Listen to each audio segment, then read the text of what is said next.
बेहद की good morning. बेहद की परम महाशांति है। सभी बेहद की आत्माओं का, दिव्य आत्माओं का, परम आत्माओं का परम परम स्वागत है परम शांति मेडिटेशन एंड मोटिवेशन चैनल में। मैं साक्षी आप सभी का स्वागत करती हूँ हमारे डेली लाइफ मेडिटेशन में 5:30 to 6:30 में। तो कैसे हैं आप सब? आशा करती हूँ आप सब अच्छे होंगे, बेहद के आनंद में होंगे, बेहद की खुशी में होंगे। तो चलिए आज हम अपना शुरू करने वाले हैं डे 3। और आज जो हमारा डे 3 है वो हम समय चक्र की बात करने वाले हैं और साथ ही साथ ऊपर के आयाम, ऊपर की दुनिया के बारे में बात करने वाले हैं। तो इसको हमने डे 3 में आज हमने क्यों इसको सेलेक्ट किया इस विषय को, तो इसके बारे में भी थोड़ा हम बता देते हैं। तब तक आप सभी लाइव ज्वाइन कर लेंगे, धीरे धीरे सभी आ जाइए, लाइव ज्वाइन कर लीजिए। तो देखिए अभी तक हमने हमारे डे 1 में हमने खुद को जाना, अपनी आइडेंटिटी के बारे में जाना कि हम कौन है, इसके विषय में हमने बात करी। और फिर हमने उस विषय के साथ साथ हमने कहा कि आत्मा के साथ ही, जब हम आत्मा को जानते हैं, आत्मा के साथ ही हम फिर परमपिता परमात्मा अपने क्रिएटर को जान सकते हैं। जबकि हमने वो विषय पे बहुत ज़्यादा चर्चा नहीं करी है, क्योंकि जब परमात्मा की बात आती है ये अपने आप में ही एक बहुत बड़ा विषय है। तो उसके बारे में भी हम आने वाले सेशंस में बात करने वाले हैं। अब वो जब पूरा हो जाता है फिर हम इस धरती के जो नियम है, कायदे हैं, जिससे पूरी धरती चल रही है, जिस कायदे से, ठीक है, जिसको हम लॉ ऑफ कर्मा कहते हैं। हमने डे 2 में हमने लॉ ऑफ कर्मा की बात करी और कुछ अंश हमने बात करी लाइफ आफ्टर डेथ की। लाइफ आफ्टर डेथ यहाँ पे कर्मा के साथ हमें क्यों जोड़ना पड़ा? क्योंकि हमें ये समझना होगा कि जो भी मनुष्य इस धरती लोक पे आया है वो अल्प समय के लिए आया है, उसकी मृत्यु निश्चित है। जन्म कब लेगी ये तो ठीक है, कभी भी ले, जैसे सूक्ष्म जगत में आत्माएं घूम रही होती है जन्म लेने के लिए, पर उसका जन्म चारो निर्धारित हो या ना हो, लेकिन जब उसने एक बार जन्म ले लिया तो उसकी मृत्यु तो निश्चित ही है।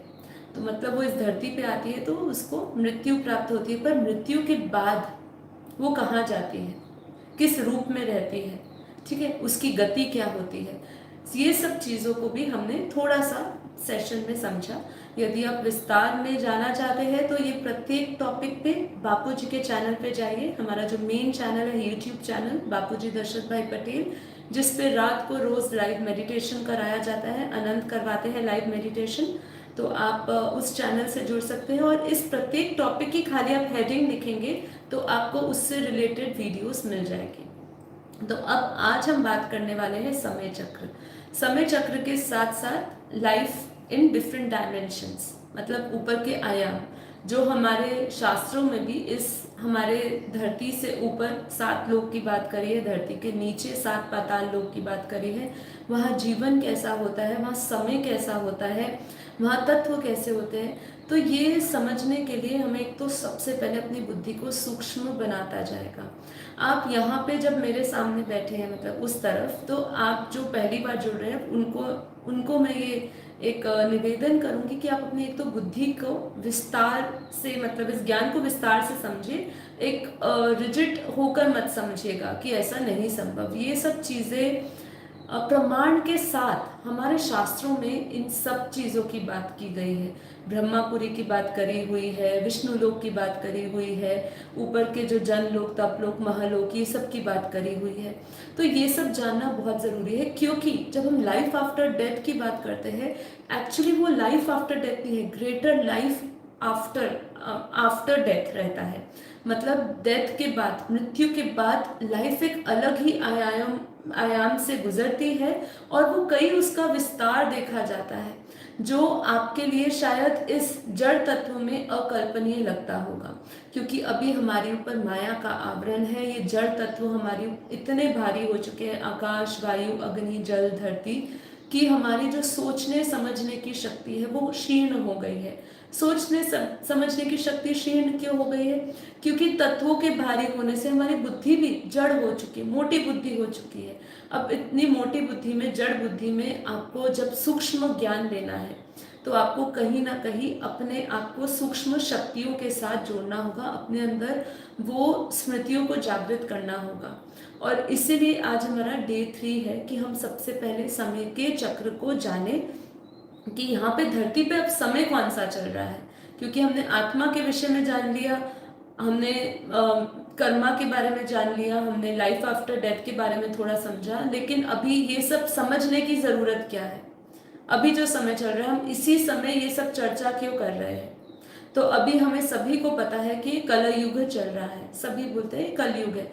कई लोगों के हिसाब से कलयुग अभी बच्चा है, किसी किसी किसी के हिसाब से कि अब कलयुग का भी अंत होने वाला है। तो सबकी अपनी अपनी धारणाएं हैं, क्योंकि अगर हम शास्त्रों को उठाते हैं और शास्त्रों की परिभाषा को समझते हैं तो कलयुग का जो समय बताया गया वो 4,32,000 साल बताए गए हैं। ठीक है, मानवीय वर्ष अगर हम कलयुग का गिने तो 4,32,000 मानवीय वर्ष, ह्यूमन ईयर्स हमारे यहाँ के कलयुग के समय के हैं। और उसमें से 5,000 साल लगभग बीत चुके हैं, 5,118वां वर्ष लगभग चल रहा है। तो अगर आप 5,000 साल भी पकड़ के चलते हैं तो आप समझिए कलयुग का जो समय है वो अभी 4,27,000 साल लगभग बाकी है, अगर हम शास्त्रों के उदाहरण से समझें।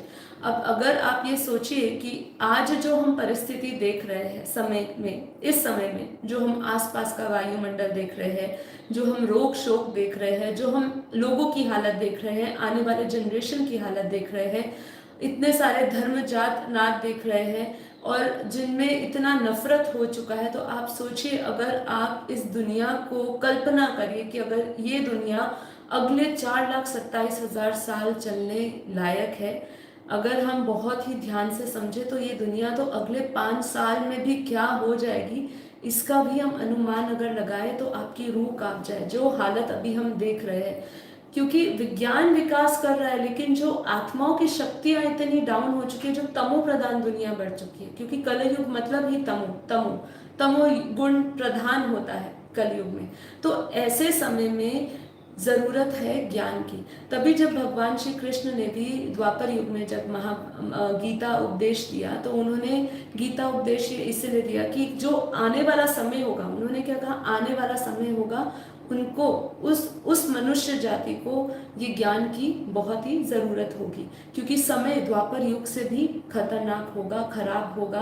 क्योंकि द्वापर युग के समय की जो एनर्जी है, जो तत्व है, वो सब अलग थे।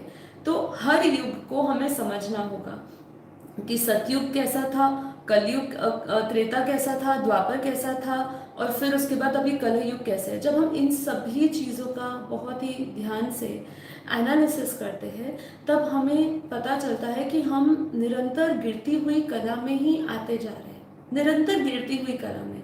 मतलब अगर इस ब्रह्मांड का जब क्रिएशन हुई होगी उस समय से लेके आज तक अगर हम समय की बात करें, क्योंकि इस ब्रह्मांड का कि कितनी आयु है, ब्रह्मांड का समय है। देखिए सब चीज़ों का समय होता है, गति। जब हम समय चक्र की बात करते हैं तो समय का मतलब क्या है, काल का मतलब क्या है। जब हम काल चक्र की बात करते हैं तो काल चक्र का मतलब ही, काल का मतलब है गति, समय और पावर। इसको हम अलग अलग तरीके से समझ सकते हैं। अभी आज के टॉपिक में हम गति, काल चक्र को समय के अनुसार समझेंगे। इसको हम गति के हिसाब से भी समझ सकते हैं और पावर के हिसाब से, जिसको कला कहते हैं, वो हम आने वाले सेशंस में कवर करेंगे। तो ये टाइम साइकिल को समझना बहुत ज़रूरी है, क्योंकि देखिए जब आत्मा ये समय चक्र, ये पूरे ब्रह्मांड का एक समय है, ठीक है, वो समय है ब्रह्मा का 100 वर्ष, ठीक है। अब जब ये ब्रह्मांड का समय पूरा अगर कोई क्रॉस कर जाता है तभी आत्मा मुक्त हो सकती है। जब तक वो इस ब्रह्मांड के समय में बंधी हुई है तब तक वो मुक्त नहीं हो सकती है। तो यदि आप ये काल चक्र से परे चली जाए आत्मा, ये चक्र से, ये जो समय का चक्र बांधा हुआ है, जो हम अभी समझेंगे कि समय का चक्र कितना है, क्या है, तब हम समझेंगे कि अगर इससे परे चली गई आत्मा तो उसकी मुक्ति है। तो अब अभी हमें समझना है कि सबसे पहले गति होती क्या है। जब हम काल की बात करते हैं तो गति क्या होती है। तो देखिए मैं आज जितना हो सके इस टॉपिक को कवर करने की कोशिश करूंगी, लेकिन ये टॉपिक बहुत ही विस्तृत है। आप हमारी इसके अंदर बुक्स मैं एक बार आपको दिखा देती हूँ जो आप रेफर कर सकते हैं, जो आप हमारे वेबसाइट से भी डाउनलोड कर सकते हैं। सबसे इम्पॉर्टेंट बुक इस चैप्टर रिलेटेड अगर आपको समझना है तो ये बुक है अनंत कोटि ब्रह्मांडों का महाकाल प्रलय। इस बुक के अंदर आपको शास्त्रों के अनुसार समय की पूरा विवरण मिलेगा। और उसके बाद भी हमने इस वाली जो हमारी बुक है लाइफ इन मल्टीवर्स जो रिसेंटली हमने बनाई है, इसके अंदर भी आपको संक्षिप्त में समय की जानकारी उपलब्ध होगी। और साथ ही साथ जिन लोगों के पास बुक्स नहीं अवेलेबल और जो नहीं पढ़ना चाहते हैं उनके लिए बापूजी की बुक्स भी वीडियोस भी अवेलेबल है, जिसमें बापूजी ने ब्रह्मांड के समय को समझाया है जो आज हम बात करने वाले हैं। इसके सिवा बापूजी ने ऊपर के आयाम को एक एक करके समझाया है। आपको एक एक वीडियो मिलेगी, जन लोक पर एक एक वीडियो मिलेगी, आपको तप लोक पर, सत्य लोक पर, ब्रह्मापुरी पर, सब पे आपको मिलेगी। ठीक है, तो गति, अब गति को हम समझते हैं कि गति क्या है। देखिए साइंस वाले हमें क्या कहते हैं कि जो गति होती है, गति के बिना इस संसार में कुछ भी क्रियाशील नहीं हो सकता। जो भी हम क्रियाएं देख रहे हैं, कुछ भी छोटी सी छोटी हरकत हम जो देख रहे हैं इस पूरे ब्रह्मांड में, उसको वो गति के बिना नहीं चल सकती। मतलब सब कुछ क्रियाशील क्यों है? गति के कारण। अब ये समस्त संसार हमें पता है परिवर्तनशील है, गतिशील है, चलता रहता है लगातार। अगर हम इसको और ध्यान से समझें तो देखिए हम अपने स्वयं के शरीर की भी बात कर लें तो जैसे कि बचपन आता है, जवानी आती है, किशोर अवस्था आती है, ठीक है, फिर उसके बाद आपका बुढ़ापा आता है और फिर हम मृत्यु आती है। तो जैसे हर एक चीज गति, हर एक चीज का एक समय है, एक चीज से वो निकलती है, ऐसे ही हम सबकी गति को समझ सकते हैं। गति मतलब स्पीड, ठीक है। अगर हम इसको साधारण भाषा में और समझे, जब भी हमारा हृदय गति से युक्त होता है तो उसको हृदय गति कह देते हैं। नाड़ी की गति की जब बात होती है तो उसको रक्त गति कह देते हैं। ऐसे ही हमारी मन की गति होती है, ऐसे ही हमारी बुद्धि की गति होती है, ऐसे ही जीव की गति होती है, परम गति होती है। ऐसे हर एक की गति होती है, इसलिए पूरा संसार गतिशील है। वो स्पीड में चल रहा है, उसको क्रियावान बनाए हुआ ये गति ही है। ठीक है, अगर हम आज बात करें संसार का अणु से अणु, ठीक है, परमाणु का भी परमाणु, अगर हम इस ब्रह्मांड की बात करें, आकाश की बात करें, वायु की बात करें, अग्नि की बात करें, महाब्रह्मांड की बात करें, आप कुछ भी ले लीजिए, कोई भी लोक ले लीजिए, सभी में जो भी जीवन व्याप्त है उसका जो मूल कारण है वो गति ही है। वो गति ही उसको गतिशील बनाए हुए है। अर्थात आगे और भी हम इसको अच्छी तरह समझे तो हमारे जैसे शुभ कर्म हम करते हैं तो शुभ कर्मों की गति क्या होती है? उसको स्वर्ग प्राप्त होता है। अगर वो पाप कर्म करता है तो उसकी गति क्या मिलती है? उसको नरक प्राप्त होता है। तो हर चीज गतिशील है और उसके अनुसार ही आज पूरा जीवन संसार में चल रहा है। ठीक है, अब हम समझते हैं समय क्या है। समय में जब हम समय चक्र की बात करते हैं तो समय चक्र में सबसे पहले हम धरती के समय को समझते हैं। अब इसको हमें समझने की क्या जरूरत है? धरती के समय को समझने की इसलिए जरूरत है कि धरती पे प्रत्येक आत्माओं का धरती के समय के साथ साथ एक कनेक्शन है, रिलेटिविटी है।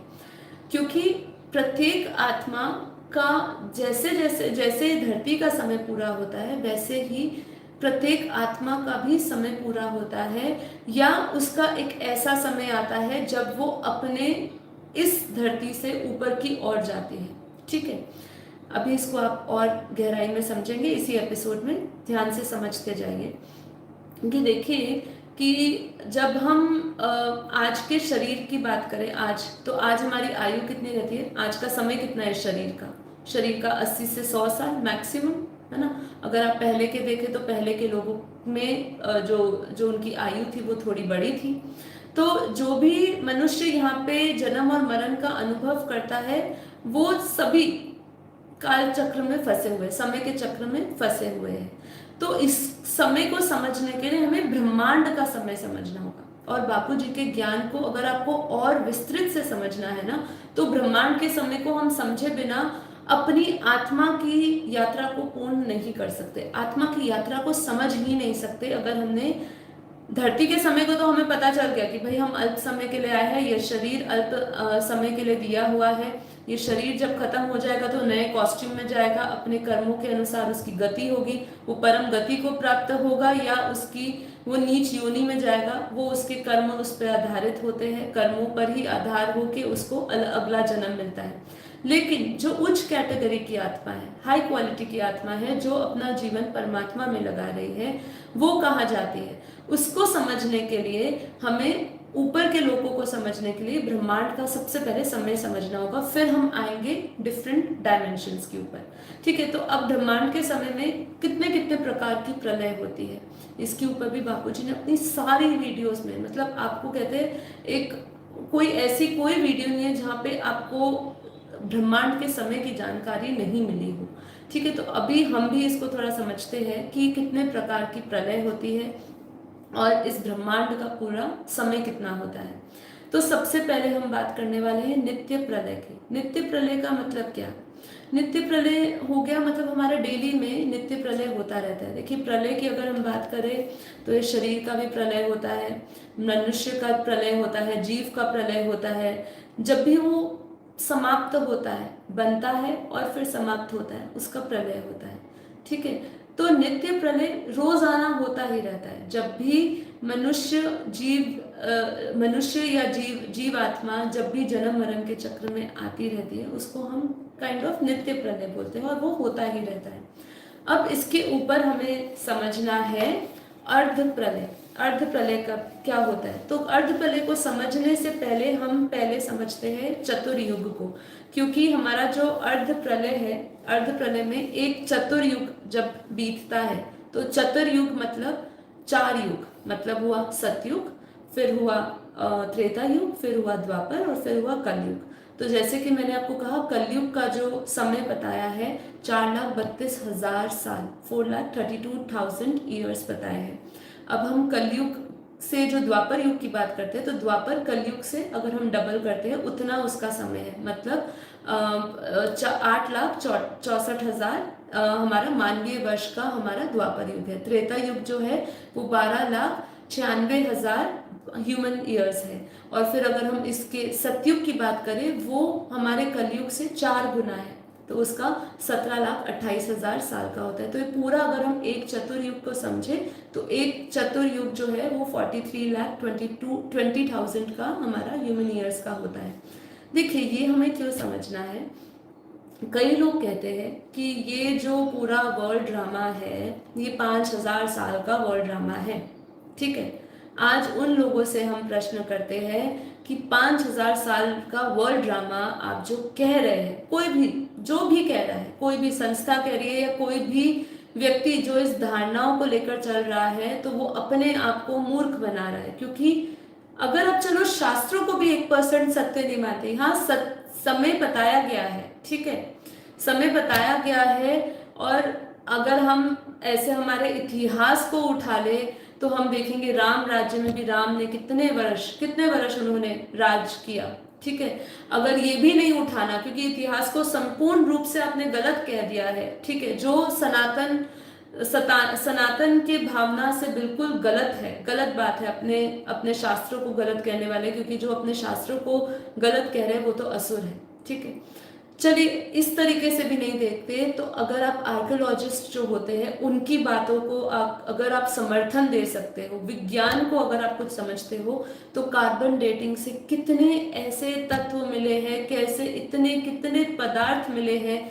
इवन हम ऐसे कई पुराने इंस्ट्रूमेंट्स देख लीजिए, हमारे मॉन्यूमेंट्स देख लीजिए, हमारे पेड़ भी देख लीजिए, ऐसे खाली पेड़ देख लीजिए, डायनासोर्स देख लीजिए, जो भी जीव आए हैं उन सबको आप देखिए, कोई ना कोई आपको इतना तो छोटा सा छोटा उदाहरण मिल ही जाएगा जो आपको कहीं ना कहीं कन्विंस करेगा कि 5,000 साल का तो वर्ल्ड ड्रामा हो ही नहीं सकता है। ठीक है, और उसके अंदर भी उन्होंने क्या कर दिया कि कलयुग जो है वो 1250 साल का है, सतयुग जो है द्वापर जो है वो भी 1250 साल का है, फिर उसमें त्रेता भी 1250 साल का कर दिया, कलयुग भी 1250 साल का कर दिया। अरे भाई, ये कहाँ से आई इंफॉर्मेशन? ये हमें ये तभी तभी हमें ये शास्त्र पढ़ने पड़ते हैं, क्योंकि हमारा बेहद का जब ज्ञान आता है, वो तो अभी हमारा देखा जाए तो बेहद का समय का ज्ञान तो हम अभी चर्चा ही नहीं कर रहे, क्योंकि बेहद का ज्ञान इस पूरे ब्रह्मांड से ऊपर भी, अनंत ब्रह्मांडों को भी जब आप समझ जाओगे, फिर एक मल्टीवर्स को समझ जाओगे ना, वहां से हमारा बेहद शुरू होता है। कई लोग पूछते बेहद क्या, बेहद का अर्थ है इनफाइनाइट, है ना, जिसकी हद नहीं है। तो उस दुनिया को जानना, उस दुनिया को समझना जो इन आंखों से नहीं दिखती, जिसको यहाँ के विज्ञान के जो पदार्थ है, जो इंस्ट्रूमेंट्स है, वो उनको कैप्चर नहीं कर सकते, वहां वो सीमित हो जाते हैं, वहां से शुरू होता है हमारा बेहद का परम ज्ञान। तो अभी तो हम केवल आपको इतनी भूमिका दे रहे हैं कि आप समझ सको, अपने आप को, धरती के समय को समझ सको, ये जो 4 युग है उसको समझ सको, ठीक है। और फिर धरती पर भी ये समय कैसे पूरा होता रहता है, धरती का समय पूरा होता है, धरती के ऊपर का लोकों का समय होता है। अब आप समझे, जो धरती पर आत्माएं रह रही होगी, जब धरती का समय पूरा होगा तो क्या यहाँ पे जो लोग रह रहे हैं तो उनका समय पूरा नहीं होगा? क्या वो यहीं पर ही पड़े रहेंगे? जब धरती ही खत्म हो गई तो वो लोग कहाँ जाएंगे, वो आत्माएं कहाँ जाएंगी? तो या वो आत्माएं डाइल्यूट हो जाएंगी, कमजोर आत्माएं होंगी तो खत्म हो जाएगी, और अगर वो अच्छी आत्माएं होगी तो वो ऊपर के लोकों में पलायन करेगी, ठीक है। ये भी हम अभी धीरे धीरे समझ रहे हैं। तो अब अर्ध प्रलय की बात आती है। हमने जैसे समझा कि अर्ध प्रलय मतलब एक चतुर्युग जब पूरा होता है, अर्थात सतयुग, त्रेता, द्वापर, कलयुग, ऐसा जब ये एक पूरा चतुर्युग, एक पूरी साइकिल खत्म होती है, जो कितने लाख साल की बोली, 43,20,000 ईयर्स। इसका हमने अगर टोटल करते हैं, सतयुग का, त्रेता का, द्वापर का, कलयुग का, तो इतना होता है। तो जब ये 4 युग पूरे होते हैं तो एक युगांतर पूरा होता है, और फिर होती है अर्ध प्रलय। और अर्ध प्रलय में क्या होता है? अर्ध प्रलय में जितनी भी तमो प्रधान आत्माएं होती हैं उनका जीवन समाप्त हो जाता है, ठीक है। जलमय हो जाती है, पूरी पूरी धरती जो है वो जलमय हो जाती है, और सभी तमो प्रधान मनुष्य पूरे हो जाते हैं। अब अर्ध प्रलय से इससे ऊपर आता है मनवंतर प्रलय, ठीक है। जैसे कि मैं कह रही हूँ, आप ये बुक को पढ़िए, आपको सारा समय और काल चक्र सब कुछ समय आ जाएगा, सब कुछ समझ आ जाएगा। तो अर्ध प्रलय हुई, अर्ध प्रलय में तमो प्रधान मनुष्य पूरे हो गए, जितने भी जल प्रलय हुआ और तमो प्रधान दुनिया पूरी हो गई एक चतुर्युग पूरा होने पर। अब मनवंतर प्रलय को हम जानते हैं, तो प्रत्येक चतुर्युग बीतने पर हमारा अर्ध प्रलय होता है। अब ऐसे 71 बार, 71 टाइम्स जब अर्ध प्रलय होता है, मतलब अर्ध प्रलय का मतलब हमने क्या समझा? एक युग पूरा होना, मतलब एक युगांतर, मतलब 4 युग पूरा हो जाना। तो ऐसे जब 71 बार, 71 टाइम्स जब चतुर्युग बीतते हैं, ठीक है, चतुर्युग मतलब ऐसे 71 टाइम्स सतयुग, त्रेता, द्वापर और कलयुग का समय ऐसा बीतता है 71 टाइम्स, उसको बोलते हैं एक मनवंतर। तो एक मनवंतर जब पूरा होता है तो इसके अंदर मनु शत्रुपा का समय पूरा हो जाता है। मतलब एक मनु और शत्रुपा, हम जानते हैं कि ब्रह्मा जी ने सबसे पहले मनु शत्रुपा को बनाया है ना। तो मनु शत्रुपा सबसे पहले सप्त ऋषियों को बनाया, ये भी हम अभी पूरा धीरे धीरे समझेंगे। जो मनु और शत्रुपा, जो मानवीय सृष्टि की रचना के लिए जिनको बनाया गया, उनकी बात करते हैं। ब्रह्मा जी ने सबसे पहले किसकी क्रिएशन करी वो हम बाद में समझेंगे। तो जो मनु शत्रुपा जो आधार है, जिनसे पूरी मानव सृष्टि की उत्पत्ति हुई है, अगर हम उनकी बात करें तो ऐसे मनु शत्रुपा का समय पूरा हो जाता है एक मनवंतर में। तो एक मनवंतर पे फिर क्या होता है? फिर होती है प्रलय। जब एक मनवंतर पूरा होता है, 71 बार चतुर्युग बीतते हैं, मतलब 71 टाइम्स अर्ध प्रलय होती है, ठीक है। तो हमारा क्या होता है? तब हमारा प्रलय होता है। और प्रलय के अंदर भी क्या कहते हैं, हमारे मार्कंडेय पुराण में भी कहा है कि मनु के साथ साथ, जैसे मनु भी बदलते रहते हैं, तो मनु के साथ साथ इंद्र, ऋषि, देवता, पितृगण जितने भी होते हैं, जितने भी पदाधिकारी होते हैं, वो बदलते जाते हैं। ये हमारे मार्कंडेय पुराण में भी समझाया है। तो आगे मनवंतर प्रलय से ऊपर क्या होता है? मनवंतर प्रलय में कौन बचता है? मतलब पृथ्वी के सभी मनुष्य समाप्त हो जाते हैं। मनु शत्रुपा समाप्त हुए तो पूरा मनुष्य सृष्टि खत्म हो गई। तो अब क्या हुआ? अर्ध प्रलय के बाद हमने क्या समझा? मनवंतर प्रलय। मनवंतर प्रलय से ऊपर क्या आता है? कल्प प्रलय। ठीक है, अब जब मनवंतर प्रलय समझ लिया जिसके अंदर पूरी मनुष्य योनि, पूरी मनुष्य सृष्टि खत्म हो चुकी है, क्योंकि एक मनु का समय पूरा हो जाता है मनवंतर प्रलय में। अब जब इससे ऊपर आता है कल्प प्रलय। अब कल्प प्रलय क्या होता है? तो अभी कल्प प्रलय क्या होता है? जैसे कि यहाँ पे हमने क्या कहा था कि 71 बार चतुर्युग बीतता है तो एक मनवंतर होता है। अब यहाँ पे कल्प प्रलय में ब्रह्मा का एक दिन पूरा हो जाता है। अब ब्रह्मा का एक दिन अगर हम समझे तो ब्रह्मा का एक दिन में 1000 चतुर्युग बीत जाते हैं। ठीक है, 1000 चतुर्युग। अब चतुर्युग का तो मतलब आप समझ गए ना। अगर चतुर्युग क्या हुआ? सतयुग, त्रेता, द्वापर, कलयुग की पूरी एक साइकिल, ऐसे एक साइकिल। तो ऐसे 1000 चतुर्युग जब बीत जाते हैं तब ब्रह्मा का एक दिन पूरा होता है। और ब्रह्मा के एक दिन मतलब 1000 चतुर्युग बीतने पर 14 मनु, मतलब 14 बार मनु आना जाना इनका लगा रहता है, ऐसे बदलते रहते हैं। तो ऐसे 14 बार मनु बदलते हैं और ऐसे 14 मनु शत्रुपा आकर जब चले जाते हैं और ब्रह्मा का एक दिन पूरा होता है तब होती है कल्प प्रलय। तो कल्प प्रलय में क्या होता है? जब कल्प प्रलय होता है तो जो विष्णु है वो 12 सूर्य का तेज, 12 सूर्य की रोशनी पैदा करके तीनों लोगों को, कौन से लोग अभी हम समझेंगे कि हमारे इस धरती से ऊपर 7 लोक की बात आती है। उन 7 लोकों में भूलोक, भूगोल लोक, स्वर्ग लोक, ये 3 लोक भस्म हो जाते हैं। तो कल्प प्रलय में स्वर्ग लोक तक सब कुछ समाप्त हो जाता है। ठीक है, तो आप समझिए, जैसे आप ये जब समझते हो कि स्वर्ग लोक समाप्त हो गया तो स्वर्ग में कौन रहते हैं? देवी देवता रहते हैं। तो देवी देवताओं की भी आयु समाप्त हुई या नहीं हुई? क्योंकि यदि स्वर्ग लोक खत्म हो गया तो देवी देवता कहाँ जाएंगे? उनका भी समय पूरा हो जाएगा। तो उनका समय भी कितना हुआ? उनका समय यही हुआ कि ब्रह्मा का एक दिन ही उनका समय हुआ, क्योंकि ब्रह्मा का एक दिन में 1000 चतुर्युग बीत गए, 14 मनु शत्रुपा का समय निकल गया, 14 बार मनु शत्रुपा हो चुके। उसके बाद अर्ध प्रलय हुआ। अर्ध प्रलय में विष्णु काल अग्नि पैदा करे, 12 सूर्य, काल अग्नि 12 सूर्य की रोशनी पैदा करके, अग्नि पैदा करके क्या करते हैं? पूरा तीनों लोगों तक सब कुछ भस्म हो जाता है। और जो शिव है वो भी रुद्र अवतार लेकर काल अग्नि बरसाते हैं। तो संपूर्ण चराचर जो है, संपूर्ण चराचर है वो नष्ट हो जाता है। तीनों लोग समाप्त हो जाते हैं, भूलोक, भूगोलोक, स्वर्गलोक समाप्त हो जाता है। तो देवता लोग भी खत्म हो जाते हैं। ठीक है, तो ये हमारा कल्प प्रलय का समय हुआ। अब कोई आपको कहे कि आपको स्वर्ग लोक जाना है तो आप जाएंगे। अभी हम जब आयाम को समझेंगे, ऊपर के भूलोक को, भूगोलोक को, स्वर्ग, जन, महलोक, जनलोक, तपलोक, जब हम इनकी डेफिनेशंस को समझेंगे तो आपको पता चलेगा कि स्वर्गलोक से ऊपर श्रेष्ठ लोक है।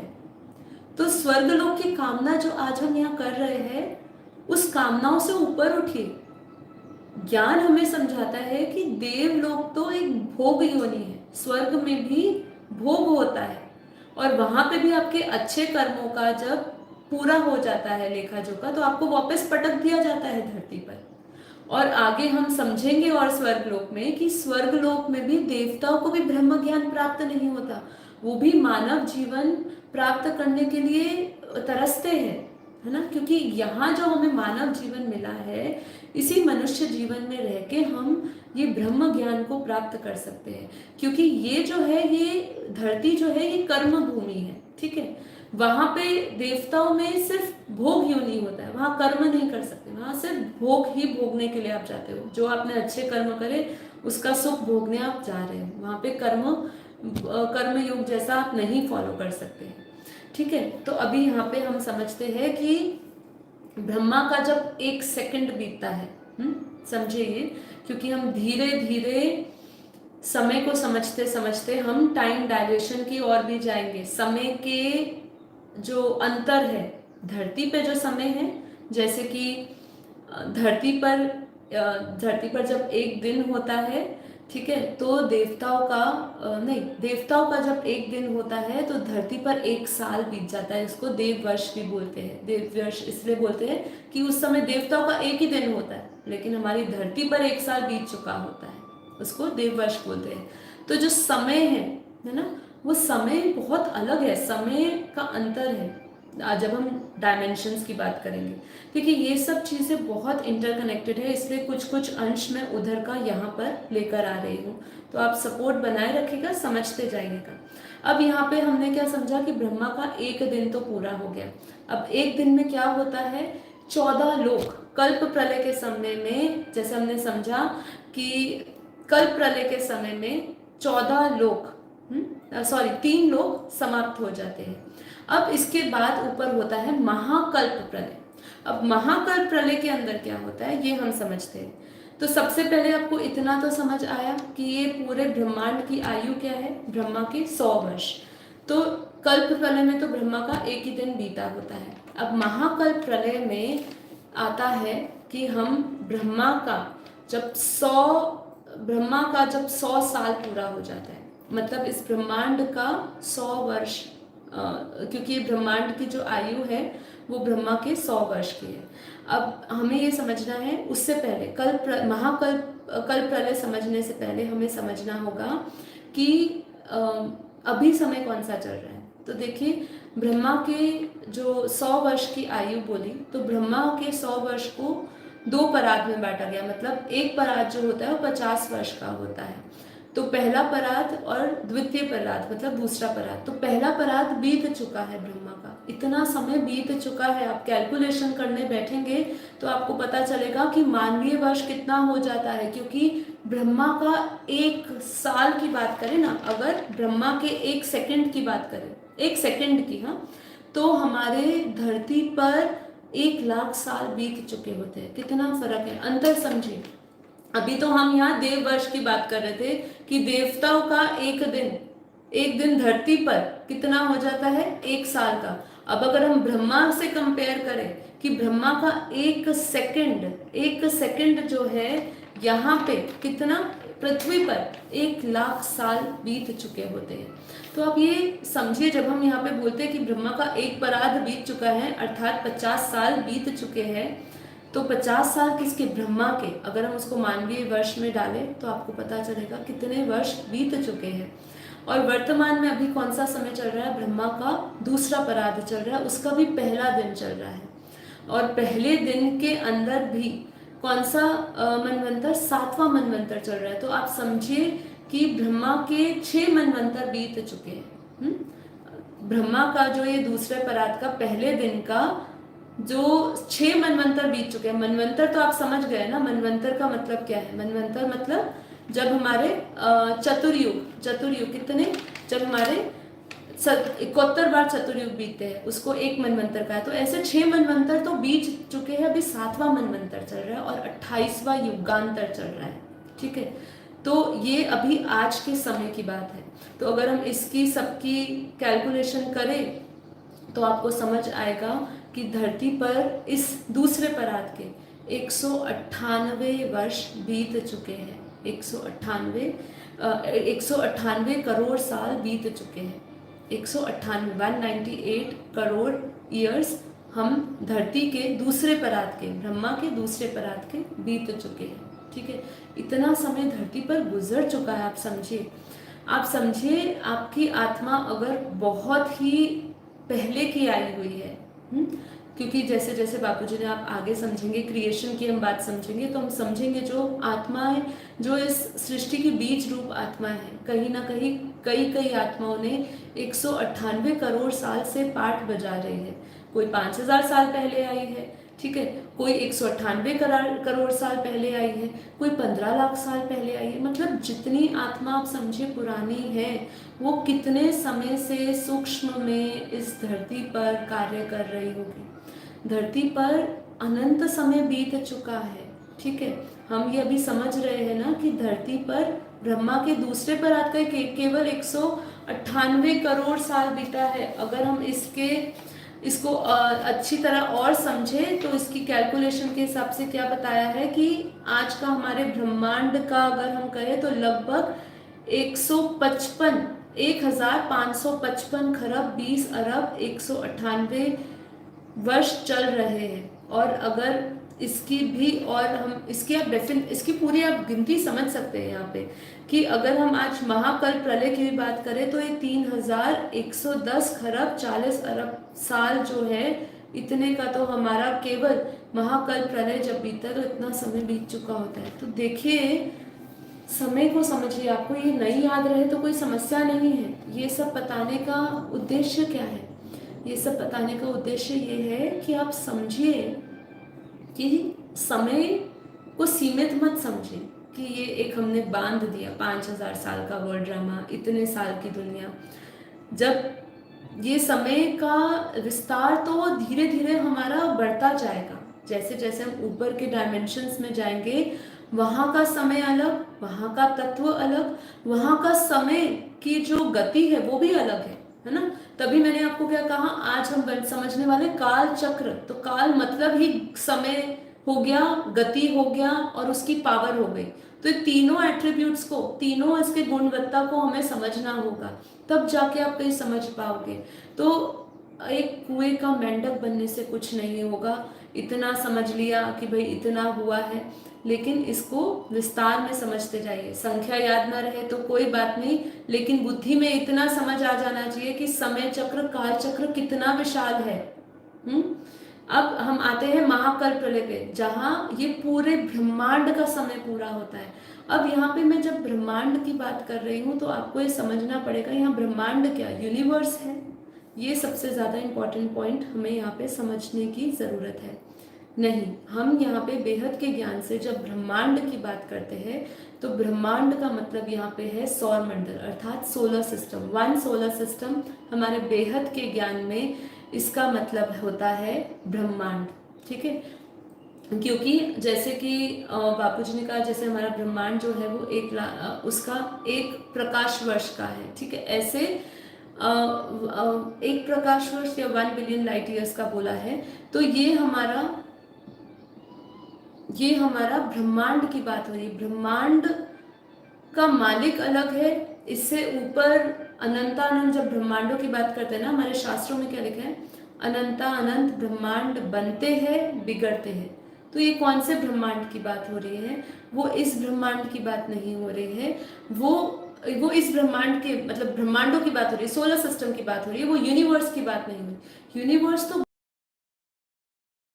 भी ऑब्जर्वेबल यूनिवर्स की बात करो तो बहुत छोटा है। ठीक है, तो ये जो है उसका केवल जब हम ब्रह्मांड की बात करें तो एक सौर मंडल की बात करें, क्योंकि सौर मंडल को ही समझना, उस सौर मंडल के अंदर ही 14 लोक आते हैं। जैसे हमारे शास्त्रों में कहा कि धरती से ऊपर कितने, धरती से ऊपर 7 लोक है, धरती के नीचे 7 लोक है। तो ये 7 लोकों से ही हमारा पूरा ब्रह्मांड बना है, जिसको सौर मंडल का है। तो जब भी आप इस बेहद के ज्ञान से जुड़ रहे हैं और आप इस ज्ञान को धीरे धीरे समझ रहे हैं, तो जब भी बापूजी ब्रह्मांड की बात करें तो सबसे पहले इसको यूनिवर्स के साथ संबंध करके कंफ्यूज मत होइएगा। ये एक सौर मंडल की बात हो रही है, एक सौर मंडल की। जो भी हम अपने आकाश में हम जैसे बहुत सारे सितारे देखते हैं, वो अपने आप में ही एक सूर्य है। ठीक है, वो जो सितारे हैं वो सब सूर्य है। ठीक है, तो ये हमें समझना है बेहद के ज्ञान की दृष्टि से भी, और वैज्ञानिक दृष्टि से भी आप समझने की कोशिश करिए। उन्होंने वैज्ञानिक दृष्टि से भी उन्होंने समझाया है कि ऐसे बहुत सारे सोलर सिस्टम्स को इकट्ठा कर देते हैं तो एक गैलेक्सी बनती है। और गैलेक्सी ये आप धीरे धीरे हम आगे आने वाले में कह रहे सेशंस में कहेंगे, लेकिन अभी आपके लिए ये समझना जरूरी है कि यहाँ पे एक ब्रह्मांड के अंदर ही 14 लोक होते हैं। और जब हम महाकल्प प्रलय की बात करते हैं कि जब ब्रह्मा के 100 वर्ष पूरे हो जाते हैं, मतलब इस पूरा ब्रह्मांड का समय पूरा हो जाता है, क्योंकि ये ब्रह्मांड की आयु कितनी है, ब्रह्मा के 100 वर्ष। जब वो पूरा हो जाता है अर्थात पहला और दूसरा दोनों परात पूरे हो जाते हैं, तब क्या होता है, तब होता है महाकल्प प्रलय। और महाकल्प प्रलय के अंदर क्या होता है, महाकल्प प्रलय के अंदर पूरा ब्रह्मांड खत्म हो जाता है।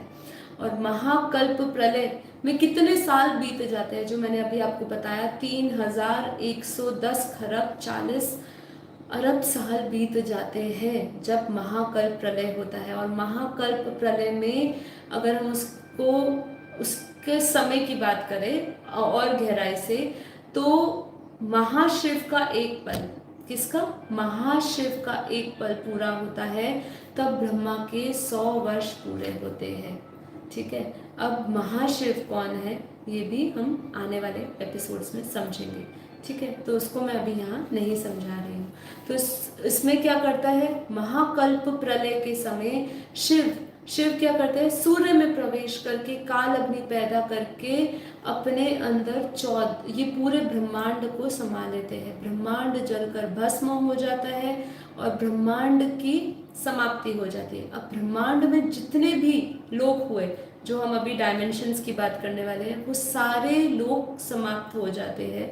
और उसमें जितनी भी उस ब्रह्मांड से जुड़ी हुई जितनी भी आत्माएं हैं, जो इस ब्रह्मांड में जिनकी उत्पत्ति हुई थी, वो सारे इस ब्रह्मांड के साथ साथ उनका भी समय पूरा हो जाता है। और जो हम अभी आगे समझेंगे कि इस ब्रह्मांड से बाहर वाली ब्रह्मांड की आत्माएं भी धरती लोक पे आई हुई है।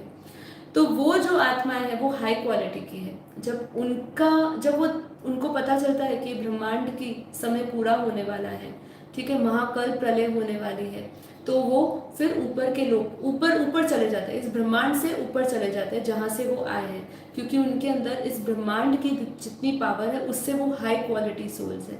ठीक है, तो वो ऊपर चली जाती है। अब महाकल्प प्रलय के बाद बात आती है महाकाल प्रलय की।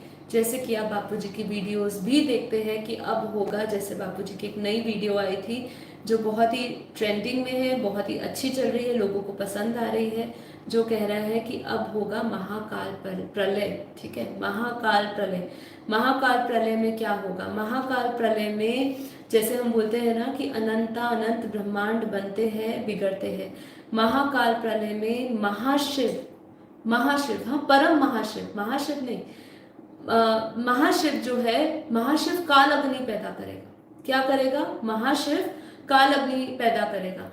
अब महाकाल जब प्रलय की हम बात करते हैं तो उसके समय की बात करें तो उसके समय को हम जब कंपेयर करते हैं तो वो परम महाशिव के 1 सेकंड से, 1 पल में यहाँ का महाशिव के 100 साल पूरे हो जाते हैं। देखिए, जब हमने महाकाल प्रलय समझा था तो हमने क्या कहा था कि महाशिव का 1 पल, यहाँ पे ब्रह्मा के 100 वर्ष पूरे हो जाते हैं। अब जब हम यहाँ महाकाल प्रलय की बात कर रहे हैं, वो था महाकल्प प्रलय, जब पूरा ब्रह्मांड खत्म हो जाता है। अब यहाँ पे हम बात कर रहे हैं महाकाल प्रलय, जब महाकाल प्रलय का समय पूरा, जब महाकाल प्रलय होती है तब क्या होता है, परम महाशिव। ठीक है, तो परम महाशिव जो है उसका 1 पल जब होता है, 1 पल, तो मतलब yes, in like a blink of an eye, 1 पल में, जब पल झपकते हैं, हम अपनी आंखें झपकते हैं, उतने ही 1 पल में यहाँ पे महाशिव का 100 वर्ष पूरा हो जाता है।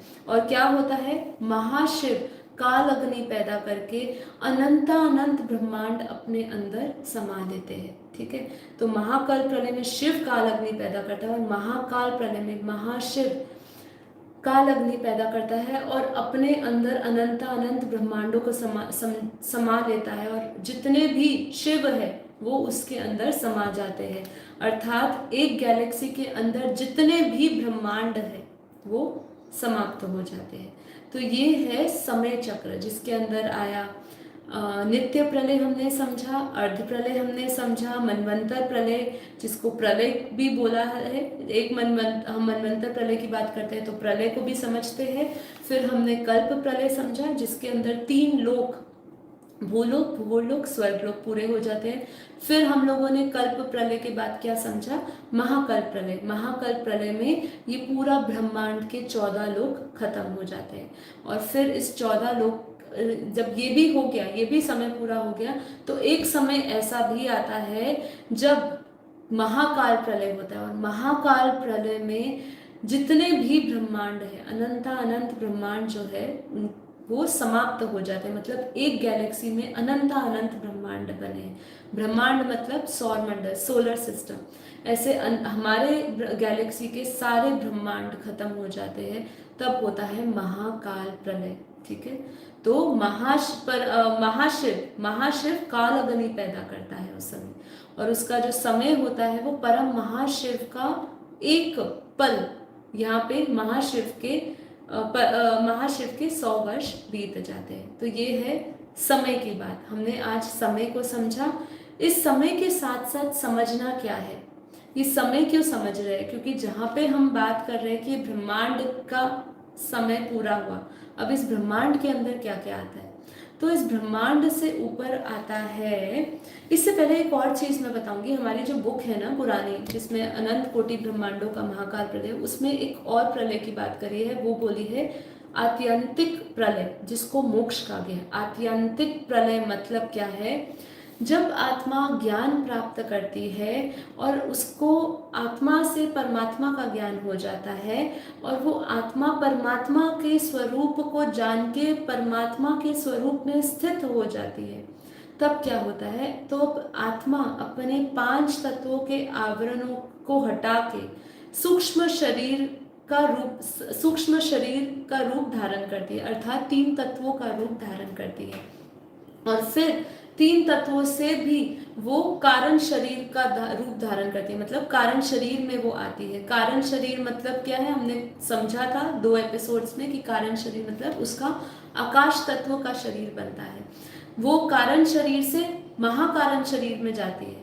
मतलब जब वो आंतिक प्रलय के समय ज्ञान हो गया, परमात्मा को जान लिया और परमात्मा का स्वरूप उसने धारण कर लिया, और परमात्मा के स्वरूप में स्थित होके आत्मा 3 तत्वों से 5 तत्वों से 3 तत्व, 3 तत्वों से कारण शरीर में आकाश तत्व का रूप धारण करते हुए महाकारण शरीर में जाती है, जिसको परम तत्व का शरीर कहते हैं।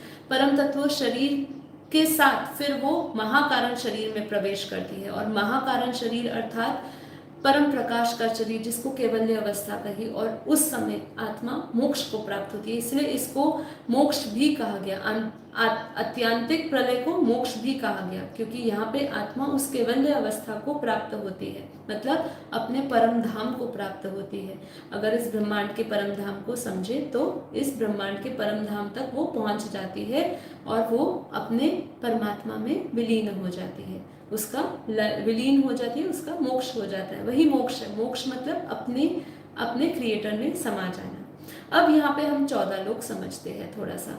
आज समय थोड़ा सा ज़्यादा ले रही हूँ, क्योंकि ये सब्जेक्ट भी थोड़ा विस्तार में है, और कोशिश करी है कि बापूजी अपने वीडियोस में इतनी बार अर्ध प्रलय, प्रलय, कल प्रलय सब बोलते हैं, लेकिन हमें याद नहीं रहता। हमें काफ़ी बार चलो याद नहीं रहता, पर उसकी प्रॉपर डेफिनेशन भी हमें काफ़ी बार समझ नहीं आती है। तो कोशिश करें आपको समझ अच्छी तरह आए। अब यहाँ पे हम बात करेंगे 7 लोक के ऊपर। धरती के ऊपर 7 लोक है। धरती के ऊपर सबसे पहले 7 लोक में जैसे भूलोक, भूलोक, भूलोक मतलब धरती लोक ही। अब हम ये धरती लोक की अगर हम बात करें तो आप जानते हैं धरती लोक को समझाने की जरूरत तो है ही नहीं, कि धरती लोक ये 5 तत्वों की दुनिया को धरती बोला गया, भूलोक बोला गया। और अब ये भूलोक में हम फंस चुके हैं। अब इस भूलोक में जब हम मानव जीवन प्राप्त करते हैं तो हम पुरुषार्थ करते हैं, ज्ञान प्राप्त होता है, और ज्ञान जब प्राप्त होता है तब हम ऊपर की दुनिया को समझते हैं। अब ऊपर की दुनिया को समझने के लिए हमें ज्ञान चाहिए। 1 मिनट। हाँ,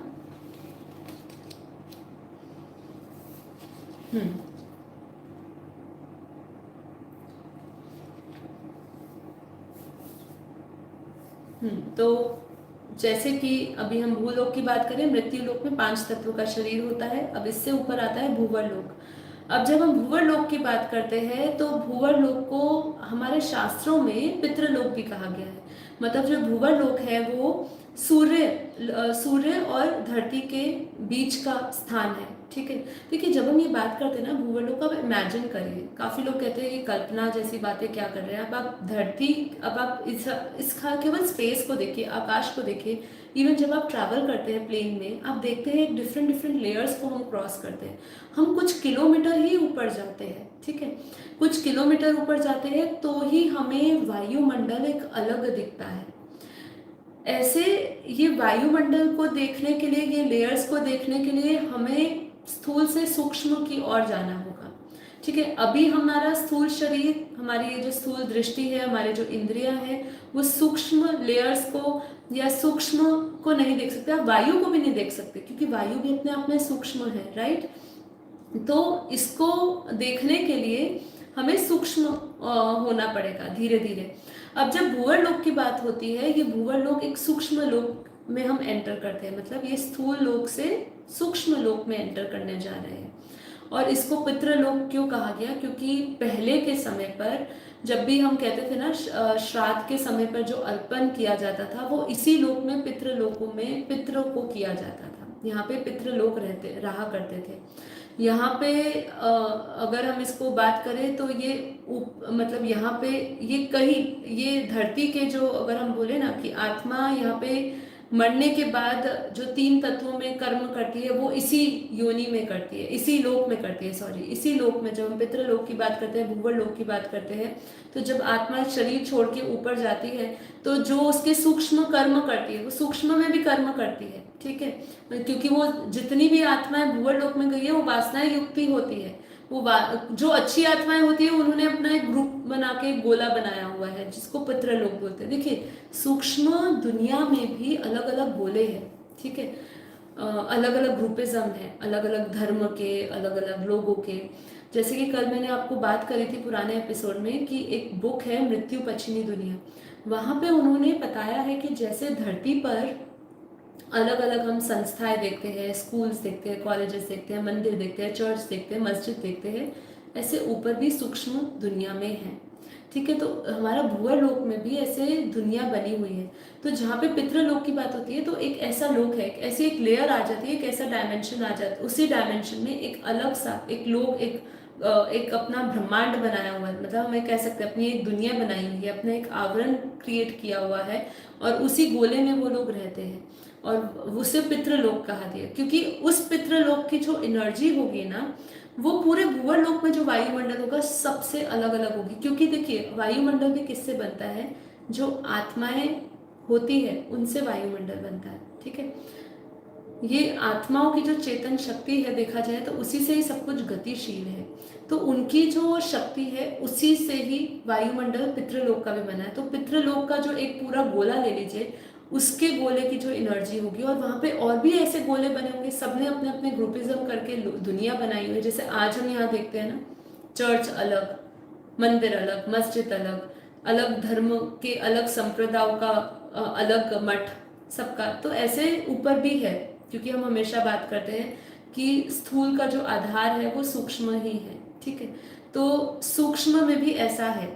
अब ऐसी ऊपर भी दुनिया में वो कर्मकांड चलते रहते हैं सूक्ष्म में, लेकिन बस फर्क ये है कि यहाँ पे स्थूल में चलते हैं और वहाँ पे सूक्ष्म में लगे रहते हैं।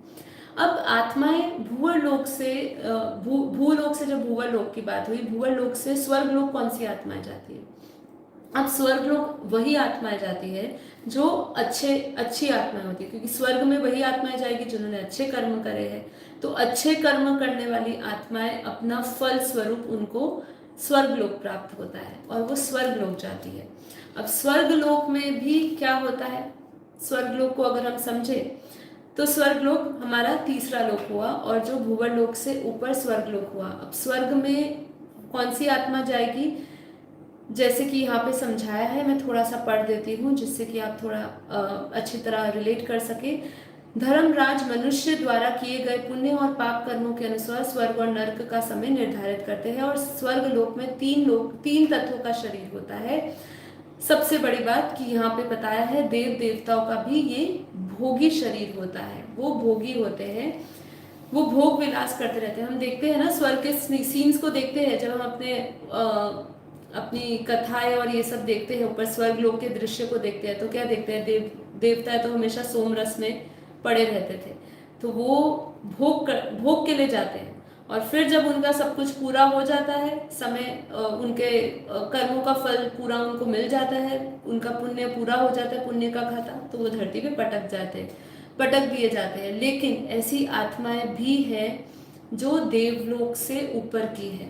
ठीक है, अभी स्वर्ग लोक का मैंने जैसे आपको समय बताया कि देवताओं का एक दिन धरती पर कितना होता है, धरती पर एक साल बीत जाता है, जिसे देव वर्ष भी कहा। अब हम अगर धरती पर माया की बात करते हैं तो हम धरती पर बात करते हैं कि ये स्थूल माया है। अब हम जब स्वर्ग की बात करते हैं तो स्वर्ग में भी माया है, लेकिन वो सूक्ष्म माया है, ठीक है, वो सूक्ष्म माया है। वहां पे भी राग द्वेष ईर्षा, उनसे वो वंचित नहीं है। उधर भी राग द्वेष ईर्षा है लोगों के अंदर, काम क्रोध है। हमें पता है इंद्र हमेशा अहंकार से भरा हुआ हमने देखा, उनका एक करेक्टर ही हमने हमेशा देखा, वो अहंकार में और भय से हमेशा रहते थे। उनको हमेशा डर लगा रहता था कि उनकी जो सीट है, स्वर्ग लोक है, जो उनका सिंहासन चला ना जाए। इसलिए धरती पर जब भी तप किया जाता था, कोई भी तप करे, जबकि उसका तप करने का विषय स्वर्ग की प्राप्ति नहीं होता था, तो भी वो पहुंच जाता था उसकी तपस्या भंग करने के लिए, है ना। तो देखिए इतना कमजोर है स्वर्ग लोक में। इसलिए जो अब तक आपकी जो स्वर्ग के बारे में जो आपकी धारणाएं बनी हुई थी ना, उससे तोड़िए कि स्वर्ग से ऊपर अभी हम बात करेंगे कितने लोग हैं। स्वर्ग से ऊपर जब हम बात करते हैं तो आता है महरलोक। अब महरलोक में जब हम बात करते हैं तो महरलोक में जो आत्माएं रहती है वो स्वर्ग लोक से पावरफुल आत्माएं रहती है ना। महरलोक में जैसी कौन कैसी आत्माएं रहती है, जो थोड़ी सी संत तरह की आत्माएं होती है ना, वो महरलोक में रहती है। देखिए मैंने थोड़ा सा लिखा भी है कि स्वर्ग लोक में जो आत्मा है वो बहुत ज्ञानी होती है। मतलब धीरे धीरे जैसे जैसे आप ऊपर जाएंगे ना, स्वर्गलोक, महरलोक, महरलोक के ऊपर आएगा जनलोक, और जनलोक के ऊपर आएगा तपलोक। ये तीनों लोकों को हम समझते हैं। तो महरलोक से, स्वर्गलोक से ऊपर है महरलोक। महरलोक में जो आत्मा ज्ञानी होती है, क्योंकि स्वर्गलोक से जो ऊपर आत्मा जाएगी उसमें कहीं ना कहीं ज्ञान का कुछ बीज होगा, तभी वो महरलोक जाएगी, नहीं तो वो स्वर्गलोक को छोड़ेगी नहीं। क्योंकि स्वर्गलोक की सूक्ष्म माया को छोड़ना मतलब, आत्मा अगर ज्ञानी है तो ही वो इतनी शक्ति रखेगी, इतना उसमें आत्मबल होगा कि वो स्वर्ग को सब कुछ ना मान के, स्वर्ग के सुखों को त्याग के ऊपर महरलोक में आएगी। क्योंकि महरलोक में शायद आपको ऐसे सुख, वहां पे भी बहुत सुंदर है, वहां का वायुमंडल ज्यादा पावरफुल है। जैसे जैसे हम ऊपर के आयाम में बढ़ रहे हैं, वायुमंडल मजबूत होता जा रहा है, पावरफुल होता जा रहा है। क्योंकि हम जैसे जैसे धरती से ऊपर बढ़ रहे हैं, धरती से जैसे जैसे ऊपर बढ़ रहे हैं, वैसे वैसे जो तत्व है वो हल्के होते जा रहे हैं। क्योंकि जैसे हमने कहा, ये सूक्ष्म दुनिया की बात हो रही है, जहाँ पे आकाश, वायु और अग्नि तत्व की बात हो रही है। अभी हम स्वर्ग लोक की बात करते हैं, वहाँ वायु तत्व बहुत भारी होता है, इसलिए काम और भोग ज्यादा होता है। अब जैसे जैसे हम आत्माएं तपस्या करके महरलोक, जनलोक और तपलोक की ओर बढ़ती है, वैसे वैसे आत्माओं के अंदर वायु तत्व कम होता जाता है, क्योंकि वो तप के बल से अपने अंदर आकाश तत्व बढ़ाती है। देखिए ये हमें समझना इसलिए है क्योंकि आत्मा की अवस्था को समझिए, हम जब भी योग करते आए हैं, आज इतने इतने समय से हम योग कर रहे हैं, और योग में जब हम बुद्धि से हम कहते हैं कि हम उस बेहद की कला के परम धाम में जाना है। अब उस बुद्धि से उस दुनिया में जाना है, तो जो मैंने कहा ना, जैसे गति को समझना है, मन की गति है, बुद्धि की गति है, ऐसे ही जीव की गति है, परम गति है। तो ये गति को समझते हुए हमें जैसे जैसे ऊपर के आयाम में जाएंगे, हमारे अंदर जो तत्वों का जो लेयर्स भी बनी हुई है ना, आवरण चढ़ा हुआ है, हर एक वायुमंडल का आवरण चढ़ा है। जैसे कि हम इस धरती पर आए तो ये जितने भी हम लोक की बात कर रहे हैं, ठीक है, मान लीजिए तपलोक से आत्मा आई है, तो तपलोक से आत्मा अगर वो धरती पर उतरी तो उसके ऊपर तपलोक से आई हुई आत्मा का जो उस पे जो आवरण है, उस पे जनलोक का भी आवरण चढ़ गया, महरलोक का भी आवरण चढ़ गया, स्वर्गलोक का भी आवरण चढ़ गया। ये सब आवरण चढ़े। आवरण चढ़ना मतलब तत्वों में भारी होता जाना। तो ये हमें समझना है, क्योंकि ये हम जब योग में बैठेंगे तब आप अपनी आत्मा की अवस्था को रिलेट कर सकेंगे कि कैसे मैं ऊपर की ओर जाते हुए हर एक तत्व आवरणों को छोड़ती हुई जा रही हूँ। अगेन अब हम महरलोक पे आते हैं। जो महरलोक का विस्तार की बात आती है तो 1 करोड़ योजन केवल महरलोक का एक विस्तार है। और महरलोक में अच्छी आत्माएं हैं, वहाँ पे सबने अपना अपना एक ग्रुप भी बनाया हुआ है। वहाँ पे भी हम देखते हैं, जैसे हमें बापूजी ने उस वीडियो में बताया है और शास्त्रों में भी लिखा है कि वहाँ पे जैसे पुरुष और प्रकृति जो होते हैं वहाँ पे एक मित्र के रूप में रहते हैं। वहाँ पे भी एक सूक्ष्म रिश्ते तो होते हैं, पर यहाँ पे ऐसा जैसे हम भोग योनि में भोग की दृष्टि से सारे रिश्ते देखते हैं ना, वहाँ पे भोग नहीं होता है महरलोक में। वहाँ पे एक सत्व प्रदान, क्योंकि जैसे जैसे हम ऊपर जा रहे हैं आत्मा की अवस्था तमो से रजो, रजो से सतो भी बढ़ती जाएगी। देखिए ये हमें सब समझना है, सब इंटर रिलेटेड है, सब इंटर रिलेटेड है। आत्मा के अंदर पावर, आत्मा की अवस्था, आत्मा कैसे इसमें भी तमो से सीधा तमो से रजो नहीं, तमो तमो, ये बापूजी ने बहुत डिटेल में है पुरानी वीडियोस में बताया हुआ है कि सबसे पहले जब गिरी हुई आत्मा एकदम होती है तो तमो तमो में होती है, तो गुण प्रधान होते हैं, तमो तमो, फिर तमो रजो, फिर अगर हम बोले फिर उसमें भी रजो रजो रहता है, फिर उसके अंदर रजो तमो रहता है। ये बहुत विस्तार है, देखिए इतना विस्तार में नहीं जाऊंगी मैं, आप सब कंफ्यूज भी हो जाएंगे। हमने कोशिश करी है कि हम छोटा रखें। तो महरलोक पे वापस आते हैं कि महरलोक का पावर स्वर्गलोक से ज्यादा होती है। अब महरलोक से हम ऊपर चलते हैं, महरलोक से ऊपर आता है जनलोक। अब हम जब जनलोक की बात करते हैं तो जनलोक में कैसी आत्माएं रहती है, जो संत जैसी आत्माएं होती है वो जनलोक में रहती है। अब जनलोक में ऐसा भी कहा जाता है कि जनलोक में उसको ध्रुव ध्रुव लोक भी कहा है, मतलब वो जो महा संत और जो गुरु है वो वहाँ पे रहते हैं। और ये 2 करोड़ योजन है, मतलब जो हमारा महरलोक है उससे डबल, 1 करोड़ योजन हमारा महरलोक था, और जो जनलोक है हमारा वो है 2 करोड़ योजन का। यहाँ पे पाया जाता है कि यहाँ पे जैसे गृहस्थी में लोग एक पूरा ग्रुप करके रहते हैं, पर जैसे हम आज की गृहस्थी देखते हैं, परिवार देखते हैं, वैसा नहीं, वो एक सूक्ष्म रिश्ता होते हैं वहाँ पे। ये शरीर के रिश्ते नहीं होते हैं। अब जनलोक से ऊपर जब हम तपलोक की जाते हैं तो तपलोक में तो ऐसे लोग हैं जहाँ पर आप ऐसे, मतलब वहाँ पे विदेही होने का अनुभव होता है। वहाँ पे देह का लोग एक दूसरे के देह को नहीं देखते, केवल आत्मा को देखते हैं। तप लोक में ऐसे बड़े बड़े ऋषि मुनि रहते हैं। बापूजी ने कहा है, जब आप बापूजी की वीडियो देखेंगे ना, उसके अंदर ज्ञान केंद्र जब हम समझेंगे उसमें, तो वहाँ पे भी हम समझेंगे कि धरती पर ही इतने सारे डायमेंशंस बने हुए हैं। तो धरती से ऊपर तो जब आप डायमेंशंस की बात समझोगे तो आपको पता चलेगा कि कितनी पावर का फेर होता जाता है। तो अब तपलोक के अंदर भी अगर हम बात करें तो तपलोक में अच्छी ऋषि मुनि आत्माएं रहती है। इसका जो विस्तार देखते हैं 4 करोड़ योजन, जनलोक से तपलोक का जो योजन है वो डबल है, तो उसमें हम 4 करोड़ योजन तक का विस्तार देखते हैं। और तपलोक की अगर हम बात करें तो तपलोक में का एक दिन, तपलोक का एक दिन हमारे धरती पर 10,000 साल बराबर है। ठीक है, तो आप समय देखते जाइए कैसे बदलता जा रहा है। स्वर्गलोक का समय बदला, महरलोक का समय बदला, जनलोक के अंदर भी क्या है, जनलोक का जब एक दिन होता है तो धरती पर 100 साल के बराबर हो जाता है। अब जब हम तपलोक की बात कर रहे हैं तो तपलोक का एक दिन 10,000 साल के बराबर हो जाता है। देखिए अंतर देखते जाइए, एनर्जी लेवल को समझते जाइए कि जैसे एनर्जी बढ़ती जा रही है, साल बढ़ते जा रहे हैं, क्योंकि ऊपर जाएंगे, ऊपर समय की गति धीमी हो जाती है। जैसे जैसे आप सोर्स की तरफ बढ़ते जाओगे ना, है ना, तो जितनी सोर्स के पास जितनी पावर की तरफ बढ़ते जाएंगे, क्योंकि ऊपर पावर है, नीचे हम पावरलेस है, तो ऊपर पावर की ओर बढ़ोगे तो समय की गति धीमी हो जाएगी। और इसके उदाहरण इतने अनगिनत हम अपने एपिसोड्स में बात कर चुके हैं। जब हम टाइम डायलेशन की बात करते हैं कि हम देखते हैं जैसे एक जब रेवती का हम इंसिडेंट्स भी देखते हैं कि जब वो रेवती के जो पिता है, जब वो ब्रह्मा जी के पास गए थे तो ब्रह्मा जी व्यस्त थे। ठीक है, तो ब्रह्मा जी नाच गान देख रहे थे वहाँ पे, उनके भी वहाँ चल रहा था। ठीक है, अभी हम यहाँ पर भी आएंगे कि वहाँ पर भी एक अंश मात्र माया होती है, ब्रह्मापुरी में भी ये सब अभी माया है, यहाँ पे भी माया है। आप कभी भी नीचे आ सकते हो गिर के, कभी भी कोई माया पकड़ी अपने लक्ष्य से भटके तो नीचे आ जाएंगे हम, क्योंकि धरती से लेके ब्रह्मापुरी तक माया है। लेकिन माया का अंश कम होता जाता है क्योंकि आत्मा पावरफुल होती गई, उसका देहभान खत्म होता गया, आत्मा में पावर आती गई, तो उसका माया खत्म होती जाएगी। लेकिन माया है तो सही, अंश मात्र माया है, पर माया है तो सही थोड़ी थोड़ी।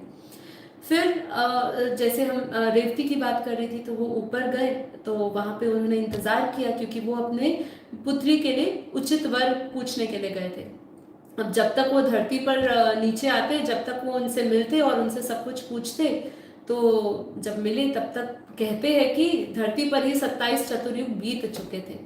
तो समय समझे, समय कितने ऊपर का, आप जैसे जैसे समय 1 सेकंड 2 सेकंड की बात करेंगे, तो यहाँ धरती पे तो समय कितना बीत जाएगा।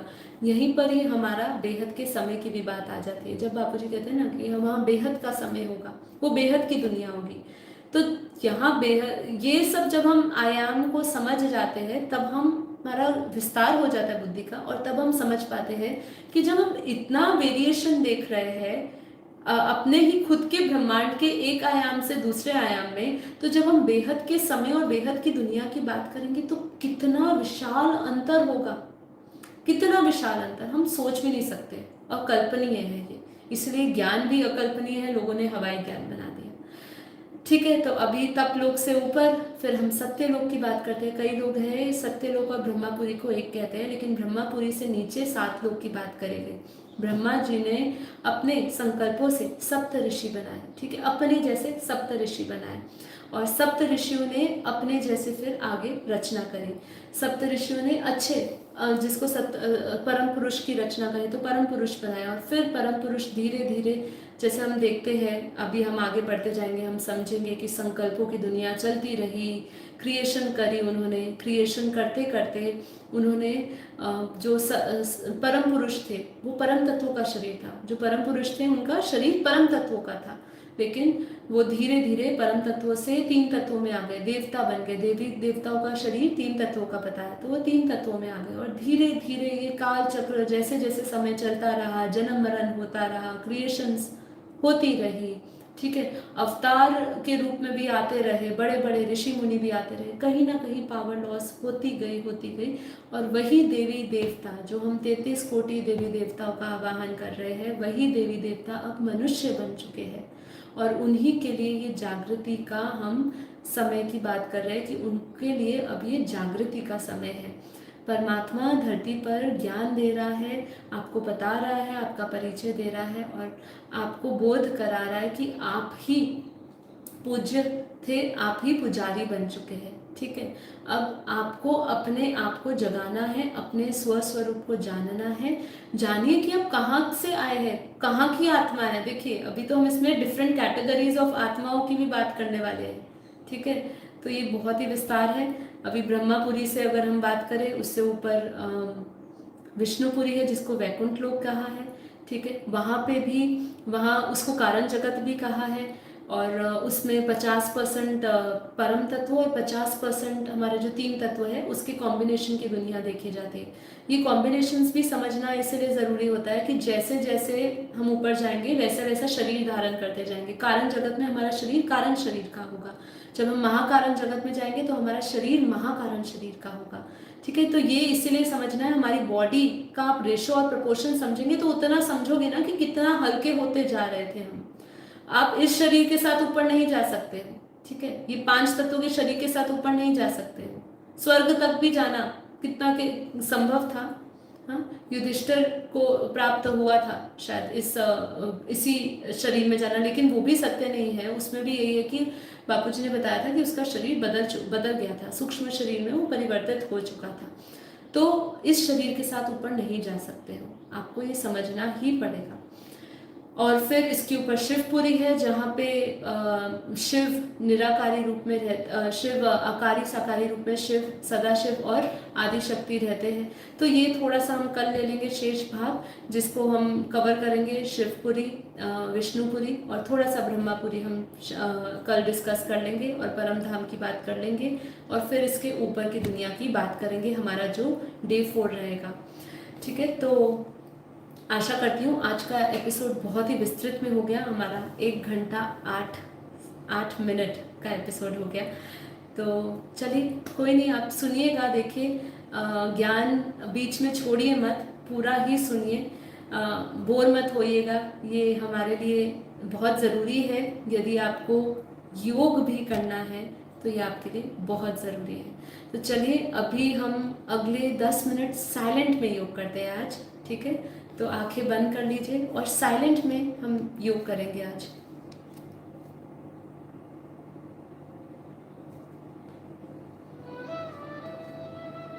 अगले 10 मिनट दीजिएगा मुझे, हम 10 मिनट थोड़ा योग करते हैं, तो थोड़ा जितना भी हमने इतने समय तक इतना कुछ बोला है वो हमारे अंदर रहे, रियलाइज हो हमें, है ना? तो इसीलिए ज़रूरी है इस एपिसोड को एंड करना 10 मिनट के योग से। साइलेंट में करते हैं, आप सभी को पता है कि क्या करना है। आंखें बंद करके हमें सारा ध्यान अपनी आत्मा में केंद्र करना है। अपने स्वस्वरूप को देखिए, अपने आत्म स्वरूप को देखिए, अपने परम दिव्य स्वरूप को देखिए, अपने अव्यक्त स्वरूप को देखिए जो प्रकाशमय है। मैं ये शरीर नहीं, मन नहीं, बुद्धि नहीं, अहंकार, चित्त नहीं, मैं बेहद की परम आत्मा, शुद्ध चेतन आत्मा हूँ और मेरा स्वरूप प्रकाश है।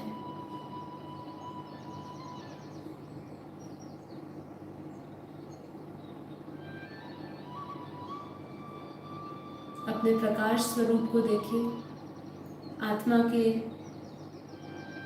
ज्योत को जागृत करिए, आत्मा के सभी आवरणों को हटाइए, इस माया के पर्दे से, माया के जाल से अपने आप को मुक्त करिए। स्वयं को एक सकारात्मक ऊर्जा से भरा हुआ देखिए।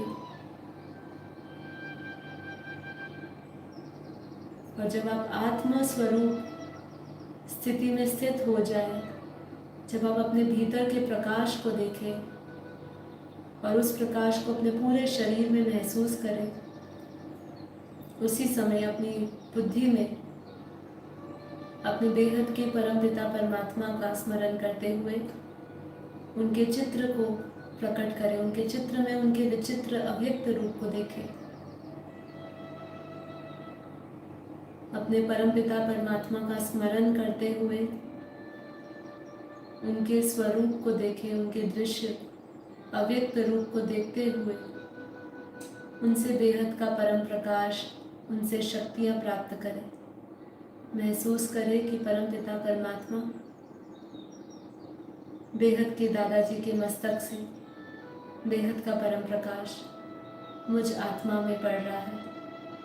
मैं आत्मा बेहद के परम प्रकाश में स्नान कर रही हूँ।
बेहद के परमपिता परमात्मा के मस्तक से, बेहद के दादाजी के मस्तक से आता हुआ बेहद का प्रकाश अपनी आत्मा में देखें।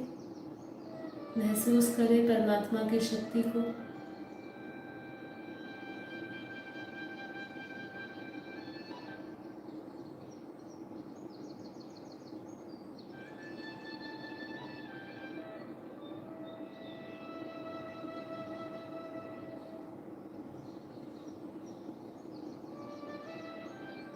मैं आत्मा बेहद के अरबों खरबों सूर्य के समान परम प्रकाशित हूँ।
बेहद की परम परम परम महाशांति है, महाशांति है, महाशांति है।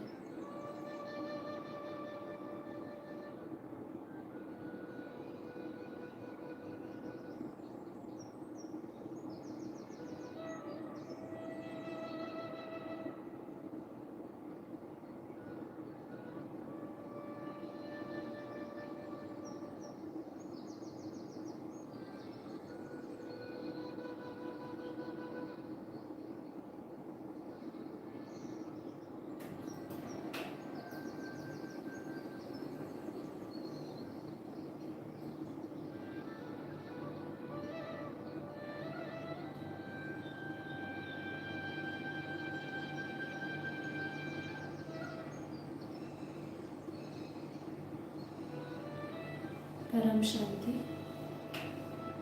सभी बेहद की आत्माओं का, दिव्य आत्माओं को कोटि कोटि धन्यवाद। माँ बापू जी को कोटि कोटि नमन।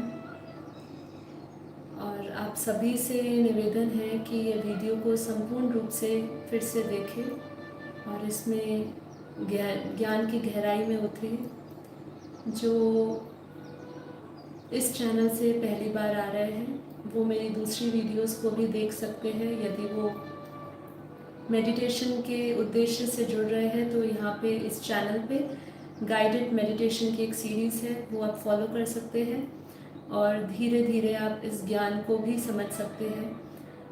आप इससे पहले के जो डे 1 और डे 2 की जो वीडियोस है उसको आप ज़रूर देखिएगा और फिर उसके बाद ये डे 3 की वीडियो को सुनिएगा, तो आपका एक बेस बनता आएगा। ठीक है, तो आप सभी का धन्यवाद। यदि आपको ये वीडियो आपके लिए या आपके कोई भी रिश्तेदारों के लिए, लोगों के लिए लाभदायक सिद्ध है तो इसको अवश्य शेयर ज़रूर करिएगा और लाइक शेयर कमेंट दोनों करिएगा। सब्सक्राइब नहीं किया चैनल को तो सब्सक्राइब भी ज़रूर करेगा। तो आज के लिए इतना ही। अब हम अगले हफ्ते मिलते हैं, इस एपिसोड को आगे लेकर जाएंगे। तो तब तक के लिए सभी को परम शांति। सभी का दिन शुभ रहे, प्रकाश से भरा रहे, परम शांति से भरा रहे, सर्वदा कल्याण हो। Thank you so much. परम शांति।